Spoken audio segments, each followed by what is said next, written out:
You're watching the Financial Sense News Hour, financial news for high net worth investors and strategists. When it comes to the biggest investment trends and understanding the market, we've been delivering the insights you need for over 30 years. In 1791, Alexander Hamilton warned that the liberty of a country is contingent on its manufacturing. For decades, the West ignored the advice, choosing stateless efficiency over national security. My guest today is a man who sounded the alarm at the Pentagon and White House. Craig Tindale has spent 4 decades in software development, business strategy, and infrastructure planning, with leadership roles and strategy at Telstra, Oracle, and IBM. He's a system thinker and investor who has mapped the industrial fracture of America's backbone. He argues that we haven't just outsourced our factories, we've outsourced our sovereignty to a rival power that now controls the midstream of every critical mineral we need to survive. Craig, I want to go to your recent article. You open up Flashpoint by calling these fires and explosions at processing plants a statistical surge in thermal events. It's not a random cluster. Would you walk us through what changed in the U.S. between the years 2024 and 2026 that convinced you this is a systemic, not anecdotal incident? Yeah, what I looked at, there was in New York State, there was a fire in a aluminum aluminum smelter, and what I looked at is that the fire happened again and again and again. There were 3 fires in total, and it shut down the Ford plant and caused a billion to $1.5 billion worth of costs to Ford. Now, what I found that was really interesting because, having one fire is an accident. Having 3 fires in a row, especially while you're trying to rebuild the capacity, I guess linked me to an idea that maybe this was happening in a broader sense, right? And so I went and looked at every fire, explosion, industrial action right across North America. I've actually done that in other countries as well, but I haven't published it because it's happening everywhere else as well. And I thought to myself, well, let's get to the bottom of this because, I'm not a conspiracy theorist, but I wanted to rule it out. So I looked at the industrial accident and because there are official reports that are published for all of them. And I tried to, understand why they were happening. And it became fairly obvious after I looked at, I think, 27 of them at the moment. They're not all in that article, but most of them are. It was just a common sense idea. The common sense idea was that America and the West had decided not to make anything anymore.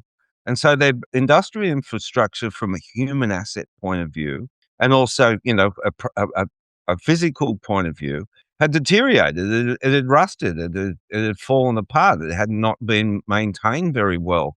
And so when Biden decided that he was going to restart all this green energy stuff and put all that pressure on the industrial capacity again, it wasn't fit for purpose. It didn't have the bill of materials required to rebuild that. So it turned into, I guess, an insight. And the insight was that while we're busy allocating budgets and money and printing dollars, etc., what we're doing in the policy terms, in broad brushstrokes, when Congress passes things, and this goes for I've got other material that I'm going to publish, for instance, on defense. The budget allocation, the allocation by Congress of significant money doesn't turn into capacity. That capacity is material reliant on the ability to actually produce the stuff that you want to do. It's just on a budget allocation. It's actually a capacity allocation. So you've got issues, especially in some of the green energy sectors. There's green projects that have literally spent hundreds of millions of dollars on, and they got to the point where they were just about to start them, and then they blew up. And then the company said, well, geez, that didn't work out very well. but it's too expensive to rebuild them. So we're just going to move on. And you've got situations like that which I've documented right across the United States. So it's not surprising because, you know, we decided not to build anything. Stateless capitalism, the price efficiency motive is, it's better to build iPhones in towers with Foxconn in China than it is in the United States or anywhere else. And so it's our naivety, so to speak. We've lost our intellectual capacity to understand what the difference is between the financial ledger and the material ledger. And I'll give you one illustration. We've all heard that Foxconn are moving their iPhone manufacturing to India. And, in most people's minds, I think most listeners' minds, they'll think, well, Apple's safe now.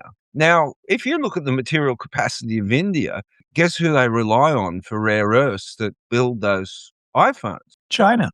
So you've moved in a conceptual sense. You've moved your capacity to India, and everybody ticks that box and says Apple's no longer reliant on China for iPhones in manufacturing sense. But if I've got a return of matter India being done because everybody sees that as a new industrial base, and their capacity to produce rare earths is worse than the United States. Their capacity to develop critical metals, they were a big tungsten producer and then ran out of magnesium and then stopped producing tungsten. Oh, sorry, tungsten and titanium.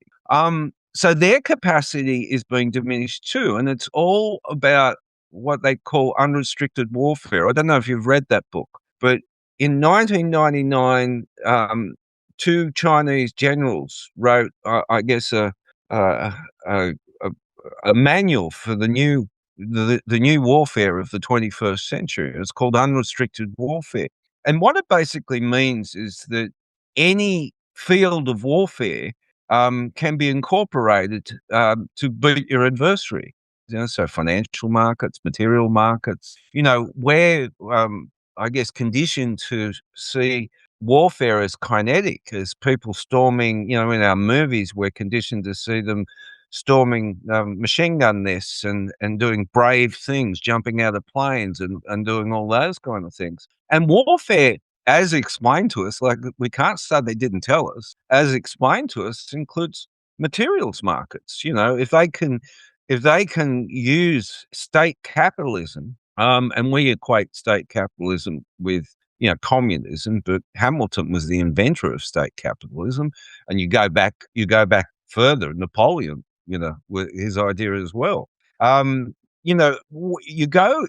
conditioned to think that everything's fine. Australians mine copper, iron ore, etc., like that, and assume that they've got the resources, so they've got the power. Well, the power is actually with the refiners, with that midpoint. So, if listeners can imagine your choke point, your copper supply line, starts say in Australia or Chile or Peru, and flows through the Chinese mainland, and is then licensed to what the Chinese government decides they're going to license copper output to. Now we've seen what happens with the Japanese government. They upset the Chinese. They were told that they couldn't have any defense rare earths, and so they couldn't. They were told they couldn't produce things. So it's like that old Seinfeld thing, but with China in the position of the soup. No soup for you. They're not going to give any copper for you unless you behave in a particular way. If you want gallium, for instance, gallium is used in all the new, I call them gallium guns, but they're basically microwave energy weapons. You point one of the Epirus, that's a startup, Epirus energy weapons, you point them broadly at the sky, and everything that it encounters, these microwave bursts, it fries their electronics and everything falls from the sky. So they're used for, drone defense and things like that. Now, they're more or less the modern encapsulation of a force field. But they use heaps of gallium. And so gallium is central to that new weapon. Now, if China, with 98% of gallium supply, decides that they don't want those weapons built, they won't license those causes, those functions, and so we won't be able to build our gallium guns. We'll take another example, NVIDIA. NVIDIA is using a thing called tantalum um, uh, in all of their new products, and what it allows their new products to do is to, I guess, limit electricity output across different circuits. So it's kind of like an insulating rare earth. Now, I did a bottom up on all the critical metals and rare earths that NVIDIA would be using, and I cross-related it to their forecasts. I did the same with AMD and all the other chip manufacturers. And as it turns out, total world output of tantalum is 850 tons at the moment. That's total. 40% comes from the Congo. 20% comes from Rwanda. Now, NVIDIA and AMD just by themselves are going to use the current entire world output. Now, we don't know if we can ramp that rare earth up. Tantalum, we look like we're going to need 5 times more by 2030. But we would be lucky to get double or even 50% more. All these things take time to ramp up, and that's the physics of mining. A copper mine takes 19 years from discovery to production, and there's a lot of fall down between those two. I was talking to Robert Friedland about the ramp up of copper production. He's just started a copper mine that's just gone into production in the Congo. Now that's it'll take 5 or 6 copper mines a year to open of that size for us to keep up with the the demand. Now you look at NVIDIA, the hyperscale data centers, the campus sized data centers in the US is planning takes 50,000 tons of copper just to build them, right? And the US is planning 13 or 14 of them. So you end up go on. Yeah, let me ask you this. Our politicians argue they're almost policy obsessed with bringing on new mines, reindustrialization, new factories. Trump is always talking about this country or this company's bringing trillions back here to this country. But you argue the real vulnerability is the midstream, which you've been talking about, the smelters, the rolling mills, the chemical networks in between. It appears to me our politicians are attempting to force this sort of rapid energy transition, advanced manufacturing renaissance atop a deteriorating zero redundancy foundation. What does Washington fundamentally misunderstand about where the true leverage points are? I think Washington is beginning to understand what the true leverage points are. I think it's stuck in bureaucracy. Like, I have direct insight into the backlog of deals that they're trying to do, and a lot of the companies that have got proposals into the U.S. government to increase heavy rare earth supplies and things like that are stuck in the bureaucracy of approval. Because it can be done, but the US is just not moving fast enough. Now, the ideas are being examined, but there's the bureaucratic stickiness makes it impossible to move quickly. The second part of that is the reality with human assets. We literally just haven't got a lot of people in any part of the world that are capable of building this stuff because, common sense. We decided we didn't want to build it. It's too polluting and all that kind of stuff.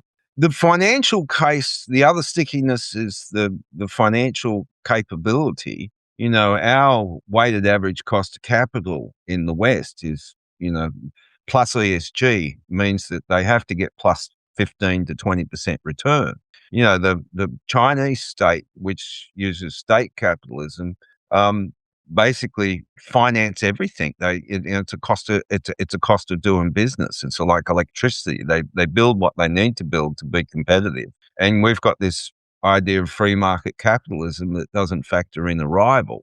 And so what's happening is a lot of these projects aren't getting off the ground and there's a variety of reasons.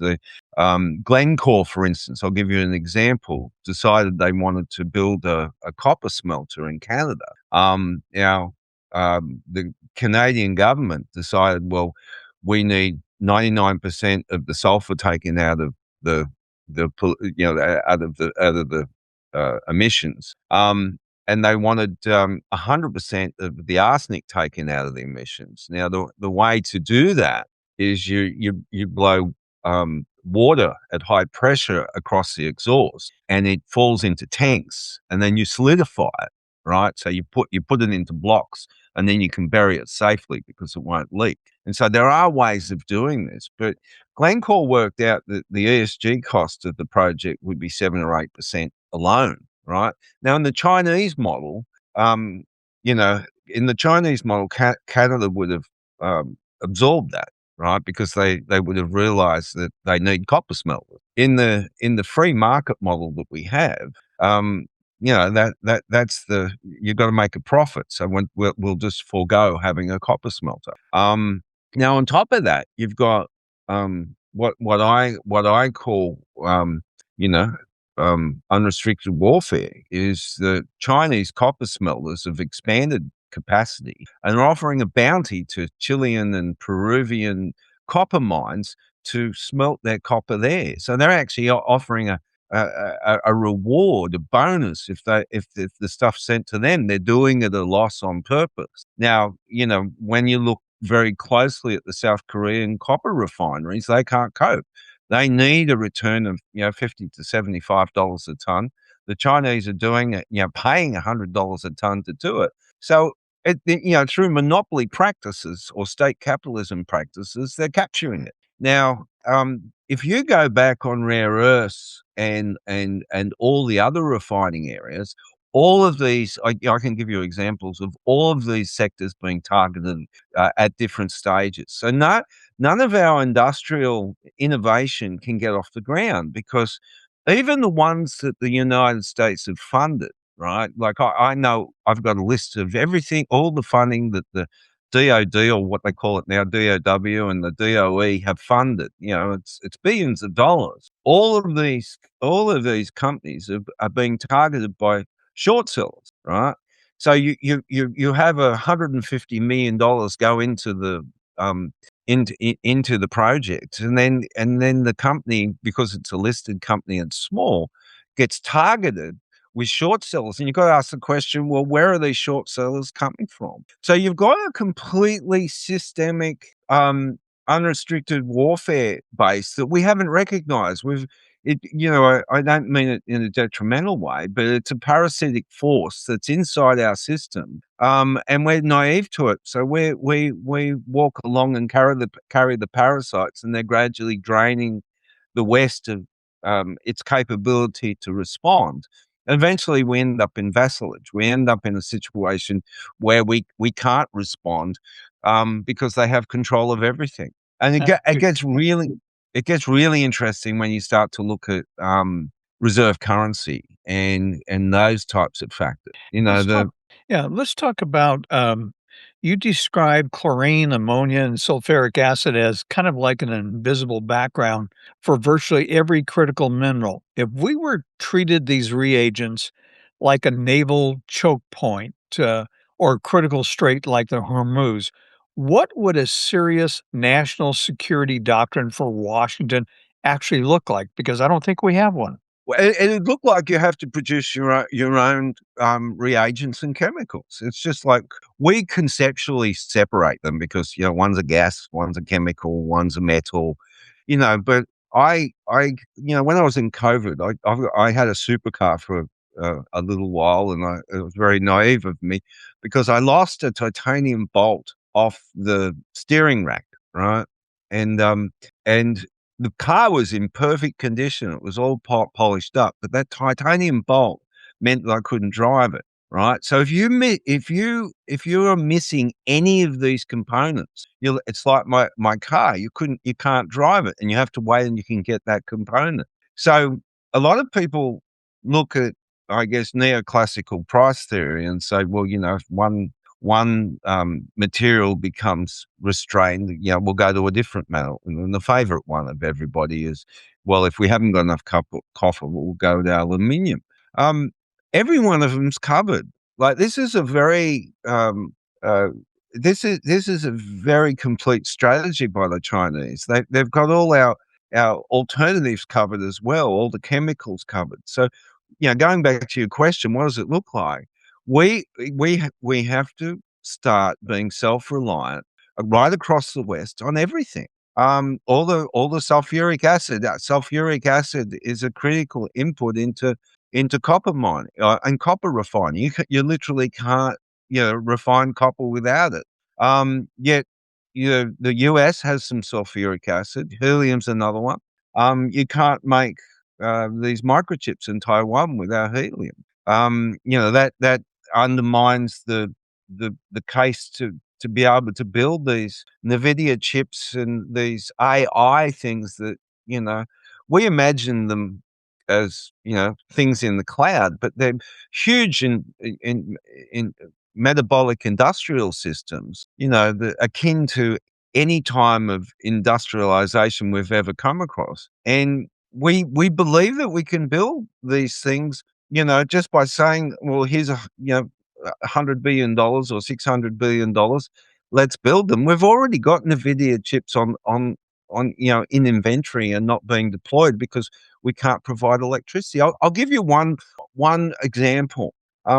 Siemens provide the transformers for this re-electrification. Okay, their backlog for electrification at the moment for transformers is 5 years. That means if you order a transformer now, you won't get it for 5 years. Their backlog, if you read their SEC filing, is 143 billion euros, right, in orders, right?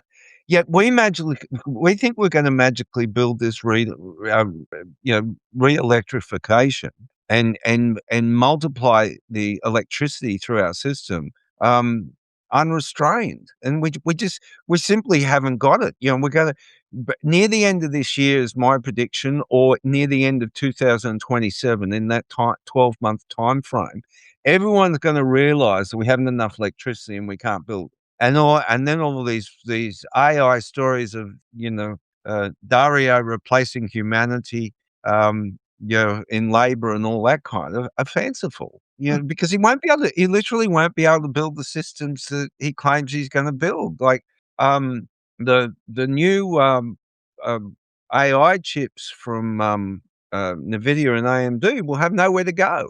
They'll have no data centers that they can be housed in. They won't be able to be powered. It's the greatest. Go on. Yeah, that's a point that is a lot of critics of the AI build out are making, that if you can't get this stuff or don't have it, then where does it go? I want to talk about this energy transition because it's still in the news, being built on, from reading your articles and what I've read elsewhere, is built on a highly reactive, and especially all the new technologies is basically built on a decaying infrastructure. So if you want to do all these things, all this technology you're talking about, you've got to have the foundational aspect of that to build. Yeah. You've got to have the universities. Colorado School of Mines has got to double in size. You've got to have the expertise being trained into our young people to do the refining and the smelting. You've got to, the white collar work jobs, may disappear, but we've got a hell of a lot of blue collar jobs. This idea that we're going to become humans are obsolete. We are the tent poles that hold everything up. We're going to become more specialized, and we're going to go back to the world with, I guess, you and me grew up when we were young, where blue collar work was probably the most valuable work. And unless we train the people, unless we build the infrastructure, unless we learn the safety processes and the skills to stop things blowing up, unless we've learned the fire protocols to make things sure the things that burn down stop burning down, we're not going to be able to build any of this stuff. And we've got to change the the FOMC framework. Where the whole cause of it is neoclassical central banking. The idea that when bread and milk go up, but it's terrible, it's the devil, we're going to raise interest rates. And, when housing triples, or, we should call it shelter, triples in price, that's perfectly okay.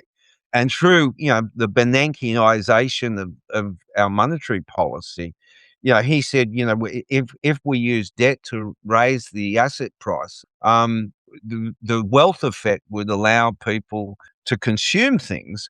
We've become a consumption economy through this abstracted, almost parasitic financialization of everything. We're not building anything, because when interest rates go up and down, you imagine what that does to industrial projects. So you've got, we've got the innovators as Zuckerberg and his cohort, the innovators that came out of, Zach Fang out of the University of Utah, or James Tour out of the Rice University.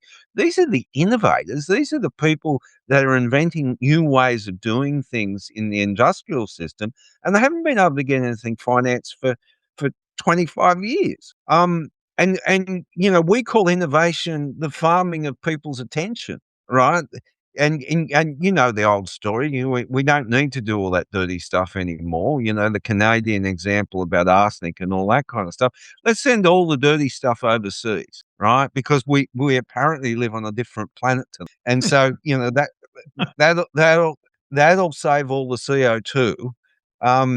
Because we don't count the CO2 that's coming out of China. And, they're using 3 times electricity. One of the things I hear from people is, it's the Chinese that are doing all the polluting. Well, it's the Chinese that are doing all the making, right? So we've just moved the problem. And the reason they're doing all the polluting is we told them to do it. It's not the Chinese fault. It's our wrong-headedness that we thought that moving everything over there. Look, what is, you look at any of these left-wing advocates, right? They sit there and they worry about people's rights and workers' conditions and all that kind of stuff, and then they talk on an iPhone. They're putting nets on the factories outside Foxconn because the workers are being made to work 24 hours a day, and they're committing suicide out the window. But we've almost sanitized it, from a moral hygiene perspective, by just moving it to another country. Out of sight, out of mind. Out of sight, out of mind. And it's not reality. No. In your broader work, you talk about the cost of capital, industrial irreversibility and how did, I guess, cheap money, ESG pressures, and quarterly earnings reports combine to, I would say, underfund maintenance and redundancy across the backbone for years. I mean, this just didn't happen overnight. This has taken place over decades. We haven't noticed for 25 years. So I compare it to tulips. Okay, it's like this mass, there's this mass idiocy that was similar to the Dutch situation, but it's more complex and it's more important. Is that nobody noticed that we were hollowing out our industrial systems. And then when you look at the financial frameworks, the FOMC frameworks, if a smelter closes down, they don't even notice. A lot of the theoretical algorithms and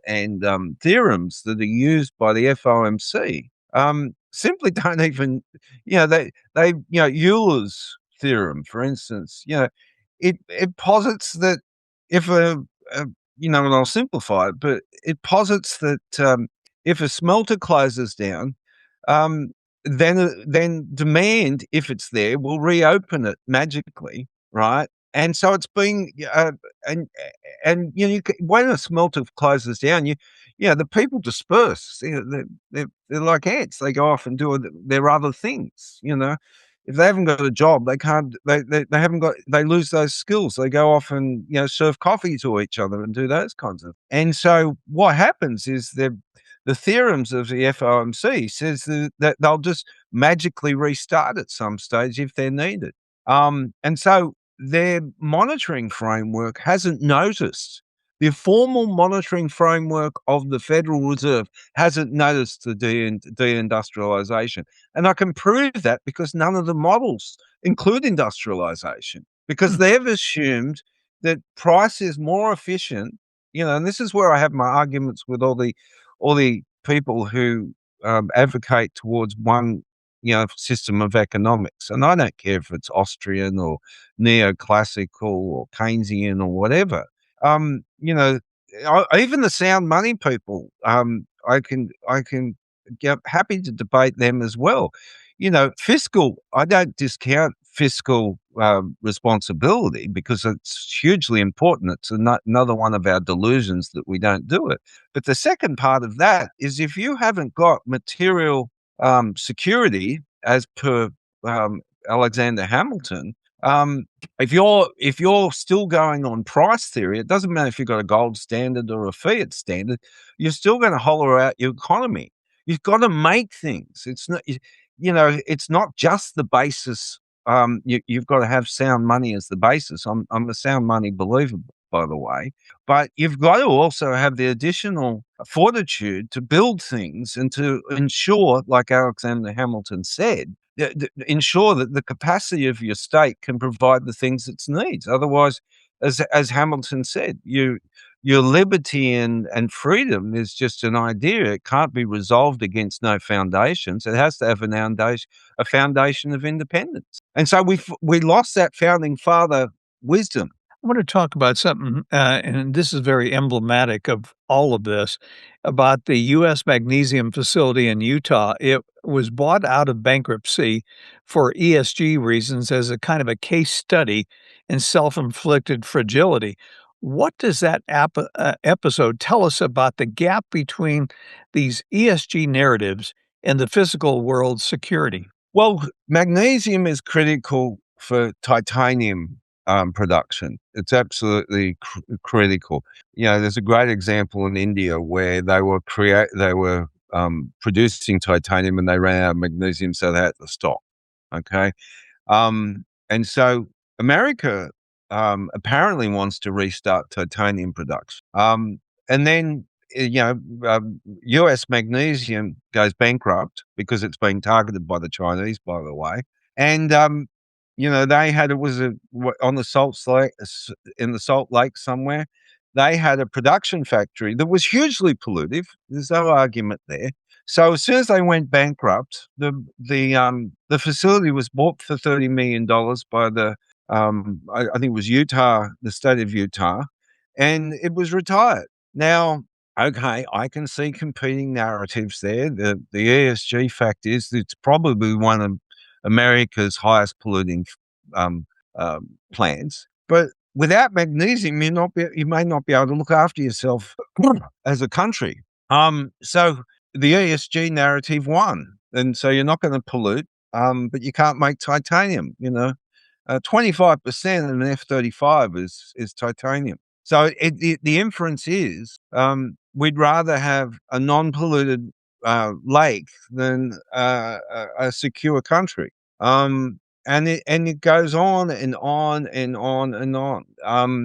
The reality is that that's a good one to bring up because it brings it into clarity what we're choosing to do as a society. I don't like polluting things either, and none of us like polluting things. If we're the state of Utah, we may look at that as a huge issue, but in a state capitalist system, we would teach it how to not pollute rather than close it down. We would give them the funds not to go bankrupt and to work towards an outcome of a non-polluting magnesium factory. But we don't do that. We're ideologues, and we've become less mechanical in the sense of how we think of things. People are either against pollution or for or for profit. They don't understand the mechanics of the culture and the society that we've created. And these are, these are industrial metabolisms that we're inventing. There's going to be intelligence in everything, and unless we look after that, it'll never happen. There's a lot of discussion about whether China's leading, or the US is leading in the frontier AI models. And it's like the tortoise and the hare. The hare's running out front. We've got all the chips. We're not going to let them have the chips. But China's got 3 times electrical capacity than the US. Eventually, we run out. And the tortoise walks past. So let me move on to the war. If we ran, Craig, a realistic wargaming scenario, multiple industrial thermal events, targeted or accidental, across, if you take a look at the key elements, copper, aluminum, and feed chemicals, what does your work suggest about the real surge capacity of the U.S. defense industrial base over, let's say, the next 12 to 18 months? And how are these factors playing out in the current war with Iran? I think the West has got very little surge capacity. I know Trump talked to, I think, some of the armaments manufacturers about increasing supply, but there's obviously a limit on this. We probably has a deterrent capacity, in the sense that there's strategies in there to equalize. If you look, for instance, at the rare earths supplies, that's obviously compromised, and that's going to take 10 years to rebuild at the current pace. I know they think they're going to build it quicker, but like a realistic look at that is 10 years.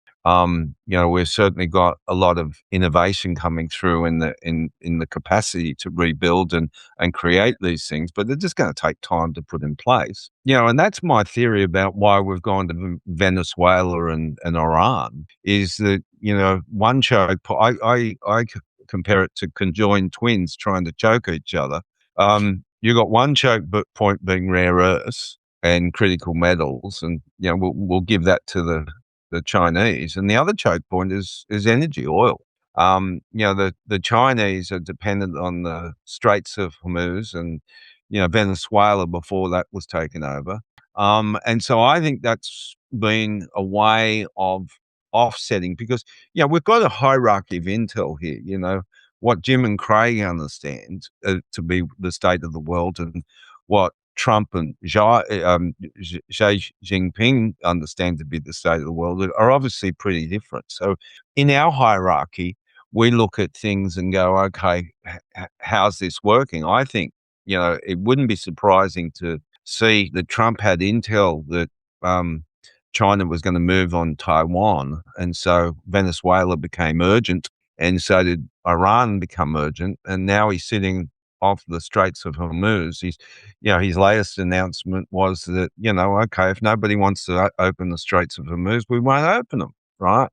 And, from an energy perspective, the US is relatively independent versus their critical metals. And I think what this becomes is a huge complex balancing exercise where, the US can't let China have the advantage. So each side tries to equalize the other side by taking advantage of their weak points. So it's a classic military unrestricted warfare. Well, if you've got our metals, we've got your energy. We're going to choke your energy. Now, how it works out is unknown.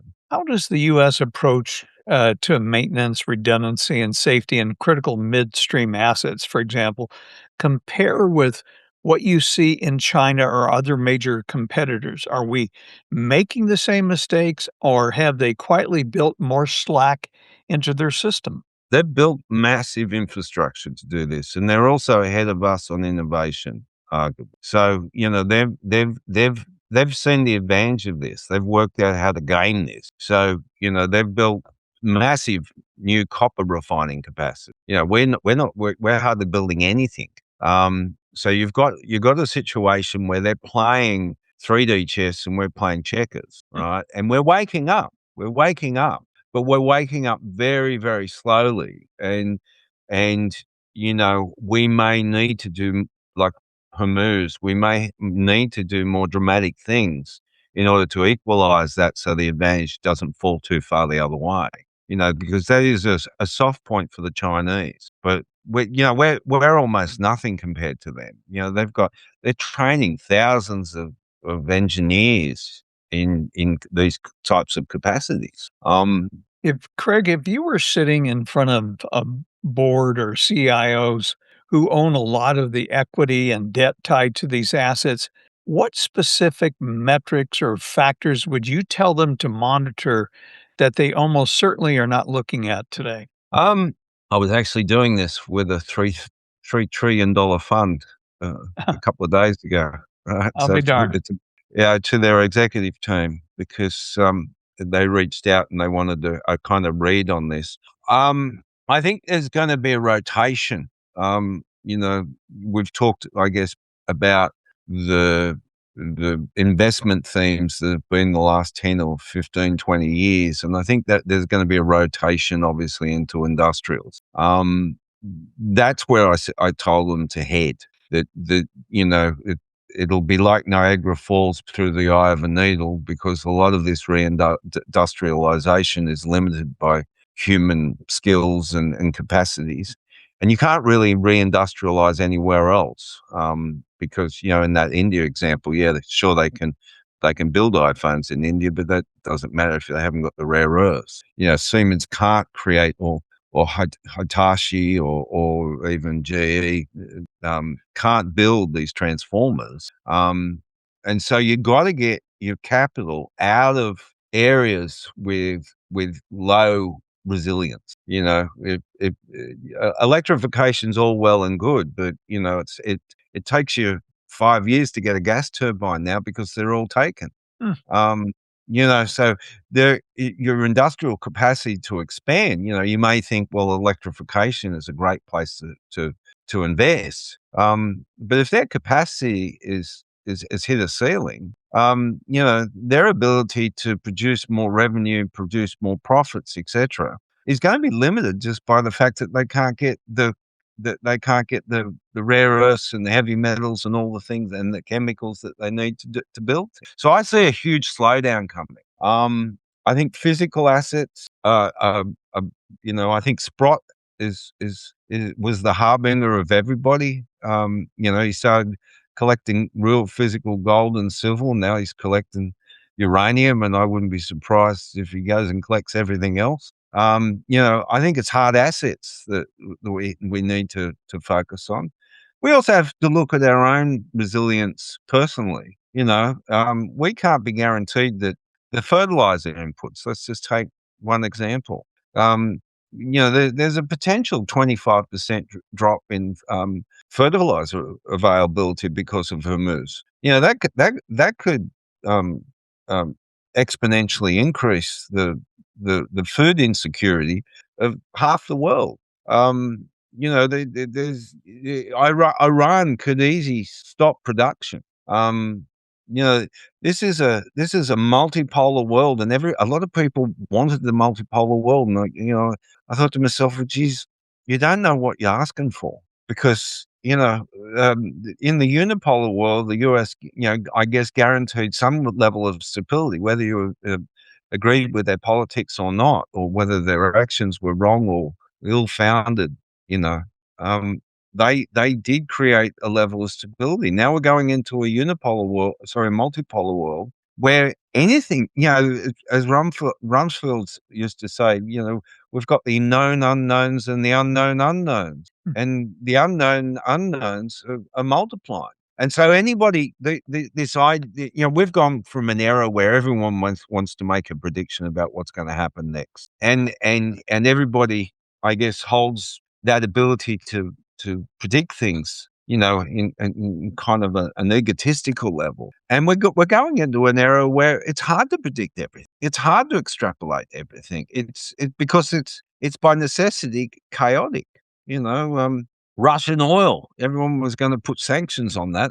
That seemed like a good idea to everyone, in the US government at least. And now they had to release all the sanctions and allow that to flow, because the Russian oil is the only thing that's going to keep, the Indian economy and half the Asian economies open for business. I'm The gonna world's become chaotic. I want to talk about something. You argue that we are scaling highly reactive technologies faster than the industrial safety codes can manage. Where do you see the sharpest misalignments between regulators, insurers, plant operators, and local communities in terms of who bears the downside of these risks? Well, there's huge downsides. If you look at some of the, that paper you mentioned, the chlorine gas explosions and the sulfuric acid gas explosions and things like that.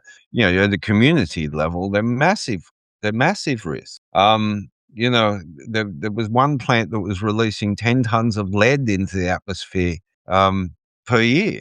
That has massive consequences to everybody. And so we've, like everything, our ability to manage things safely has deteriorated to the point where we can't manage things safely. We just haven't got the investment. We haven't got the infrastructure. Like I said, it makes common sense. We haven't been building anything, so we haven't needed any of this stuff.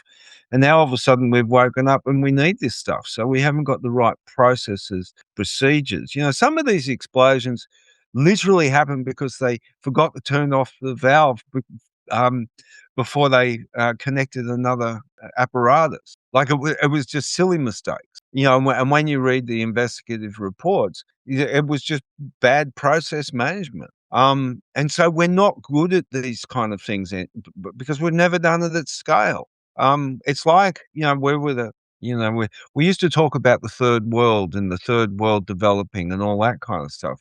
In industrial sense, we are the third world because we've forgotten how to do it. We are the third world. For policymakers, operators, and let's say investors listening to this, what are the top three leading indicators you would track over the next 3 to 5 years to know whether America's industrial backbone is stabilizing or whether the flashpoints in your article, dynamic describe, is about to intensify? I would track industrial complexity. There's a number of ways you can do that, but there's a number of published areas. Our industrial complexity has been falling for years, and if it keeps falling, I think that's a leading indicator. I would suggest that if the current Federal Reserve practices of quantitative easing continue, that's another leading indicator that de-industrialization is continuing. I think Kevin Walsh has been a leading advocate of stopping QE, because QE is deindustrializing. It's going to the short frame yield assets like software and things like that. And it's going into asset inflation. It's not going into industrials. I would monitor industrial accidents, explosions, fires, all that kind of stuff, because I think that's a leading indicator. If investors, I think you're looking at hard assets. I think the reality is that, the paper economy, I think it's $400 trillion. The industrial economy is about 1 or 2% of that. The paper economy has to shrink. It has to shrink by a long lot, and the industrial economy has to expand. Now, if the industrial economy continues to be 1 or 2%, I think we've lost the game. The whole thing is, we've got hero stories about the West being, dominant, and that's our conditioning, and none of us can really understand what the West would look like if it wasn't dominant. And we may not understand it until it actually happens. And so that the level of concern, I know with my family and friends and wife, I talk about these things with them, and I use them as a kind of radar of what the rest of the community is thinking. And that most people can't understand a world that's different than the one they grew up in. And then if you look at the history, the world changes a lot. Returns to mean, like chaos has always been the mean of the world's condition, not stability, and our stability was won by fiat money and ludicrous financialization of almost everything. Like if you look at the size of the financial sector, it's grown from like 8% to it's in the 30s now. And they've literally financialized everything. It's like that bread and milk example. If that goes up, it's disaster according to the Federal Reserve. But if the place you shelter and you sleep in at night goes up 10 times, it doesn't matter compared to your income because they don't see that as inflation. And that's logically ludicrous. A shelter is your biggest expense, and if it goes up by 5 or 10 times or whatever, wherever you live in the world, that's not a good thing. It's you got to preserve your shelter. And what are these banks doing for it? They didn't build the house. They didn't give us any of the construction materials. They didn't earn the wages. All they did was make endogenous money out of thin air and give it to you so that they could, I guess, tap 3 days or 4 days of your work a week. So you pay them a mortgage. Now, that's like 17th century serfdom. In 17th century Russian serfdom, you worked a plot of land for the manor house, and you were allowed to work two days a week for yourself. And we've got a form of debt serfdom now. It's not freedom. It's we've been everybody's household budget has been financialized, and I was talking to a a leading mining luminary the other day. Everybody would know who they were, and they said I said to them, how many lobbyists do you think the financial community has at the Federal Reserve? And they didn't know. And I said, well, it's over 1,000 and Congress as well. And I said, how many mining lobbyists have you got in the Federal Reserve and Congress? And I think we identified 22, right? And 22 so, compared to 1,000. yeah. And the same with defense. I talk, I've got contacts in the Pentagon and everywhere. And I said, because you've heard the defense arguments, if we don't do this, if we don't allocate these budgets, if we don't do this.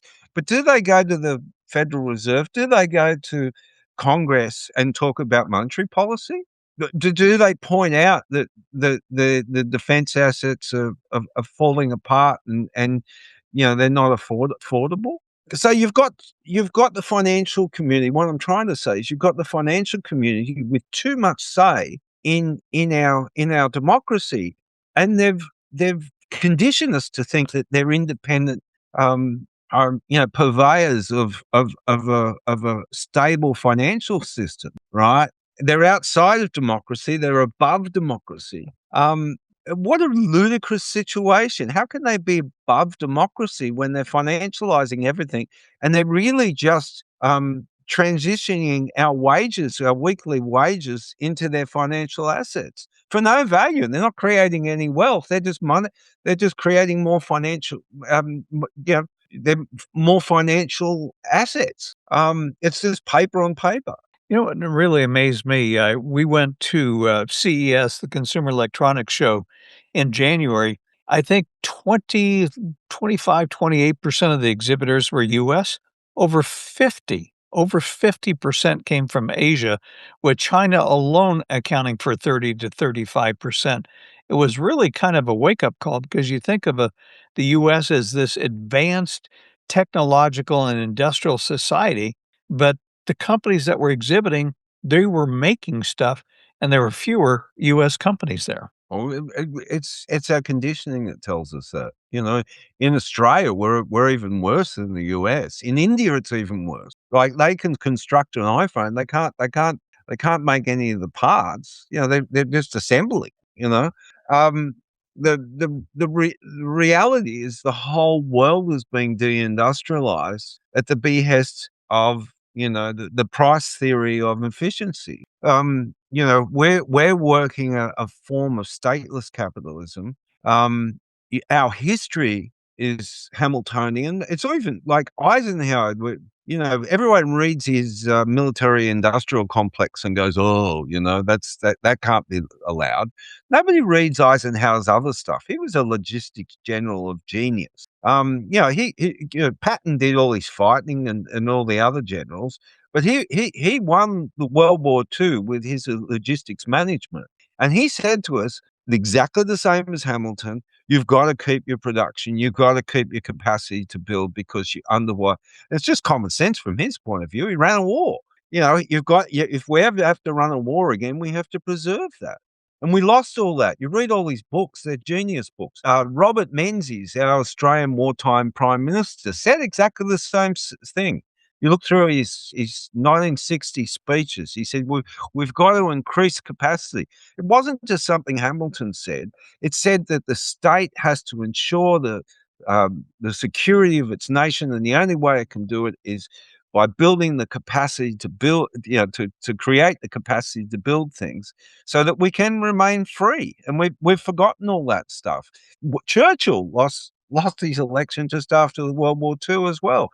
He was the same. He wanted to preserve the British industrial capacity. This has been a history lesson right through history that industrial capacity creates security. But just as importantly, if you don't do it, it creates incentives for rivals to take advantage. Right? Because the Chinese are sitting back and saying, "Well, you want us to do everything? We'll do everything. It's not their fault." Right? And then they see the pathway to taking over the world. And, like everybody talks about the Chinese haven't invaded anywhere. They won't have to invade anywhere. They'll control the world through, through logistics. Yeah, we'll end up being a vassal state of China if we don't turn this around. A final question, if I may. If the president appointed you, Craig, to a post as reindustrialization czar, what would be your top priorities and course of action? I would deassemble the FOMC and the Federal Reserve because they're at the absolute core of the problem, right? And that's not where most people go to. They go, I'd allocate money for factories and things like that. I would introduce a Hamiltonian Federal Reserve that ensured state capitalism more in the history of the West, because we think of it as communism. And I would ensure that they got preferential treatment rather than the consumption goods and the basket of bread and milk that we were worried about. I would rebuild the industrial base. I would fund the schools like the Colorado School of Mines and all the industrial schools, the University of Utah, Rice University, those, and I'd rebuild the infrastructure straight away. I'd go back to the future, so to speak. I'd create a Hamiltonian Eisenhower type economy that was capable of resilience, and this goes for climate change as well. Like, how the hell are they going to change? How are they going to hell do they expect to decarbonize if they can't build anything? Right? You need to make these solar panels. You need to be able to make these wind turbines if that's what you choose to do. But I would argue that that's probably a circular issue as well. But you can't deindustrialize and become green energy at the same time. You look at the supply of silver for solar panels. 70% of silver comes from copper, lead, and zinc smelting. We're 5,000 tons per year in deficit already in the West. And if the Chinese decide that they're not going to ship the silver slag to us, we're going to be 13,000 tons a year in deficit for silver supplies to build any of the industrial things that we need to do. And so, and people say, where are we going to get that silver? Out of vaults and cutlery drawers and things like that? Are we going to be able to afford the price of that? Like, there's massive amounts of silver in effective solar panels, massive amounts. So all the effective ones have high levels of silver. So and we're doing crazy stuff. Like, we took sulfur out of fuel, right? Sulfur in fuel creates clouds. It creates what they call cloud condensation nuclei. Most people don't know, but raindrops have nuclei that are made of particles that float in the air. So when evaporation hits those particles, they coalesce around the particle and it becomes a raindrop, which becomes a cloud. Those clouds protect us from solar radiation. So all the good Samaritans who took the sulfur out of the fuel have stopped the cloud, have stopped the clouds, and that's satellite verifiable. So we're doing dumb stuff, right? So what happens if you don't have particles in the air because we stop venting gases in Gulf Coast, and obviously there's a lot of shipping marine fuel in the Gulf area. We've got no particles, we've got no clouds, so you end up with flood events like Texas and things like that. We're fooling with the whole system before we understand the outcomes. We're becoming ideological before we understand the drawbacks. If we get significant global warming, and I know a lot of people poo-poo that, but the facts are suggesting that we've had a significant acceleration with sea surface temperatures in the Gulf and South China Sea and what they call the Atlantic Meridian overturning current. Like, it's almost 1.5 degrees in the last 5 years. If we get that kind of warming, you can already see that Iran's run out of rain, and you've got areas that are drying out around the Gulf Coast as well. We've got to stop screwing with stuff before we know what the outcomes are. Yeah, I think And yeah, I think the 2 biggest mistakes I think historians will look back is we outsourced our industry, and secondly, the environmental movement, which came in as you're talking about. They want to do these things, but all we did is outsource that pollution to other places, and I think we have the technology that we could do a lot of this stuff a lot cleaner if we put our minds to it. I wanna If our listeners would like to follow you, Craig, and you've been really putting out some good stuff, and I agree with you. We've been invested in hard assets for the last 5 years because I see this as a commodity super cycle. You wanna make stuff, you gotta have raw materials. It's that simple, and you gotta have the facilities to process those raw materials into a form that you can use to make things. So if yeah, they w so if they wanted to follow you, I know you publish, I think, a lot on X. Tell us about that. yeah. Well, it's just C Tyndale, CTINDALE. Same on Substack if that's your preference. Everybody finds me on LinkedIn, Craig Tindale.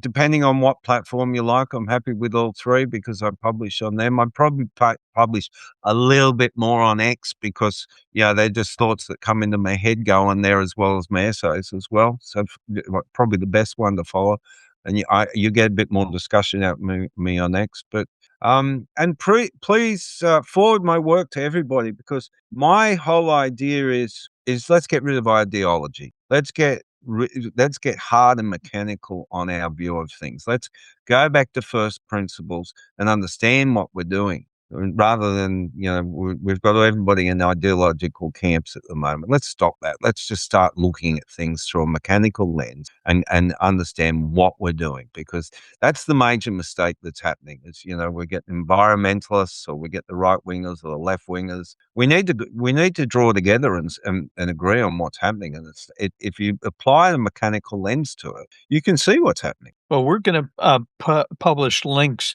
to your articles on this website from this interview. So, if our listeners would like to get into the detail and understand a lot of the things that we covered in this interview, we'll have a source for you to do that.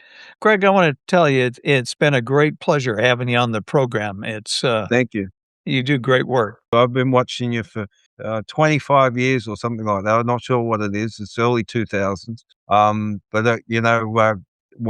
of the things that you remember is the music of your incoming podcast. I remember it from being a younger man 20 years ago or something like that, where I used to listen to you all the time, and it brings me back to a different era of my life. So, I really appreciate what you've done in the industry as well. You were one of the first, and you've done a great job over the years. Right back at you. Greg, take care, be well, and I hope to talk to you again. Thank you.